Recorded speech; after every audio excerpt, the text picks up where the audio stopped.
ভেটকি মাছের কালিয়াটা যেভাবে রান্না করলে সব থেকে বেশি টেস্টি হয় সেই রেসিপিটাই শেয়ার করছি। প্রথমে 700 গ্রামের একটা ভেটকি মাছ খুব ভালো করে কেটে ধুয়ে পরিষ্কার করে নিয়েছি। এক স্লাইস লেবুর রস খুব ভালো করে চিপে দিয়ে দিয়েছি। আধা চা চামচ লবণ দিয়ে দিয়েছি, হলুদ গুঁড়ো দিয়ে দিয়েছি আধা চা চামচ, লাল মরিচের গুঁড়ো দিয়ে দিচ্ছি আধা চা চামচ। এখন হাতের সাহায্যে খুব ভালো করে মাখিয়ে নিতে হবে। মাছগুলো খুব ভালো করে মাখিয়ে একটা সাইডে রেখে দিচ্ছি। এ পর্যায়ে চুলাতে একটা প্যান বসিয়ে দিয়েছি, সেখানে সয়াবিন তেল দিয়ে দিচ্ছি আধা কাপ। একে একে মাখিয়ে রাখা মাছগুলোকে দিয়ে দিচ্ছি। মাছগুলো খুব ভালো করে ভেজে নিতে হবে। মাছের একটা সাইড হয়ে গিয়েছে, এখন উল্টে দিচ্ছি, অপর সাইডটাও একইভাবে ভেজে নিচ্ছি। ভেটকি মাছটা একটু নরম প্রকৃতির হয়, কাটা একদমই থাকে না। এই জন্য মাছগুলোকে একটু ভালো করে ভেজে নিয়ে রান্না করলে সব থেকে বেশি টেস্টি হয়। মাছগুলোকে উঠিয়ে নিয়েছি, যে তেল আছে সেই তেলেই আলু দিয়ে দিচ্ছি। আমি এখানে 3টা আলু নিয়ে নিয়েছি, একটু মোটা মোটা করে কেটে নিয়েছি। আলুগুলোকে খুব ভালো করে ভেজে নিয়েছি। এখন যে তেল আছে অবশিষ্ট, সেই তেলে 2টা এলাচ, 2 টুকরো দারুচিনি, একটা তেজপাতা দিয়ে দিয়েছি। যখন মশলা থেকে কিছুটা স্মেল বের হয়েছে তখন পেঁয়াজ কুচি দিয়ে দিয়েছি আধা কাপ। পেঁয়াজ কুচিটা বেশ কিছুক্ষণ ধরে এভাবে নাড়াচাড়া করে নিয়েছি।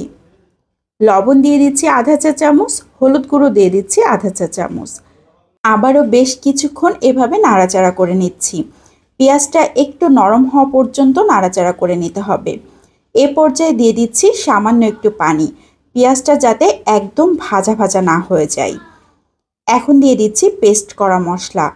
পেঁয়াজ পেস্ট 1 টেবিল চামচ, রসুন পেস্ট আধা চা চামচ, আদা পেস্ট দিয়ে দিচ্ছি আধা চা চামচ, জিরা পেস্ট আধা চা চামচ, ধনিয়ার গুঁড়া 1 চা চামচ, লাল মরিচের গুঁড়া দিয়ে দিচ্ছি 1 চা চামচ। মরিচটা বুঝে দিতে হবে, যে যেমন পছন্দ করেন। এ পর্যায়ে মশলাগুলোকে খুব ভালো করে কষিয়ে নিতে হবে। সামান্য একটু পানি দিয়ে দিয়েছি। এখন অনবরত নাড়াচাড়া করতে হবে যতক্ষণ না পর্যন্ত তেল উঠে আসে। মশলা থেকে বেশ কিছুটা তেল উঠে আসছে। এ পর্যায়ে দিয়ে দিচ্ছি ভেজে রাখা আলুগুলোকে।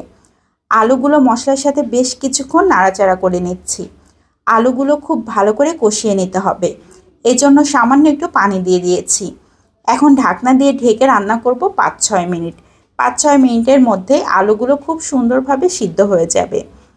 আলুগুলো খুব সুন্দরভাবে সিদ্ধ হয়ে গিয়েছে, নিচের পানিটাও শুকিয়ে গিয়েছে। এ পর্যায়ে তরকারিটা আরেকটু জাল হতে থাক। এদিকে আমি একটা বাটি নিয়ে নিয়েছি, সেখানে 2 টেবিল চামচ টক দই নিয়ে নিচ্ছি। টক দইটাকে খুব ভালো করে ফেটিয়ে নিতে হবে। বেশ কিছুক্ষণ ধরে এভাবে নাড়াচাড়া করে আমি ফেটিয়ে নিয়েছি। এখন যে আলুটা রান্না করছিলাম সেই আলুর মধ্যে টক দইটা দিয়ে দিয়েছি। খেয়াল রাখতে হবে আলুটা সিদ্ধ হয়ে যাওয়ার পরেই কিন্তু টক দইটা ব্যবহার করতে হবে। টক দই দেওয়ার পর বেশ কিছুটা পানি পানি হয়ে যাবে। আবারও অনবরত নাড়াচাড়া করে পানিটা শুকিয়ে তেল ওঠা পর্যন্ত অপেক্ষা করতে হবে। এখন দিয়ে দিলাম ভেজে রাখা মাছগুলোকে। মাছগুলো দিয়ে একটু নাড়াচাড়া করে নিচ্ছি। এখন দিয়ে দিচ্ছি ঝোলের পানি। ঝোল কতটুকু রাখতে চান তার উপরে নির্ভর করে পানি দিতে হবে। আমি 1.5 কাপ পানি ব্যবহার করেছি, একটু ঝোল ঝোল রাখবো এই জন্য। এ পর্যায়ে দিয়ে দিচ্ছি কাঁচামরিচ ফালি। কাঁচামরিচ একটু ফালি করে নিয়েছি। এখান থেকে খুব বেশি ঝাল হবে না, কিন্তু সুন্দর একটা স্মেল ছড়াবে। ঢাকনা দিয়ে ঢেকে রান্না করছি 5-6 মিনিট। 5-6 মিনিটের মধ্যে তরকারিটা খুবই সুন্দর হয়ে গিয়েছে। এ পর্যায়ে দিয়ে দিচ্ছি 1 চা চামচ চিনি। টক দইয়ের একটা ব্যালেন্সের জন্য চিনিটা অবশ্যই ব্যবহার করতে হবে, তাহলে টেস্টটা অনেক ভালো আসবে। সব শেষে দিয়ে দিলাম আধা চা চামচ গরম মশলা। আবারও কিছুক্ষণ নাড়াচাড়া করে ঢাকনা দিয়ে ঢেকে রান্না করব 2 মিনিট। 2 মিনিটের মধ্যে চিনি এবং গরম মশলা মাছের সাথে খুব সুন্দরভাবে মিশে যাবে। খুবই সুন্দর হয়ে গিয়েছে, হালকা হালকা ঝোল রয়েছে। এই অবস্থায় আমি চুলাটা বন্ধ করে দিয়েছি।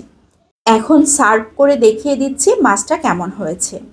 এভাবে ভেটকি মাছের কালিয়াটা রান্না করলে এত বেশি টেস্টি হয়, যারা খেয়েছেন তারা তো জানেন, আর যারা খাননি তারা একবার হলেও ট্রাই করে দেখবেন। তো আজকের মতো এখান থেকে বিদায় নিয়ে নিচ্ছি। সবাই ভালো থাকবেন, সুস্থ থাকবেন। আসসালামু আলাইকুম।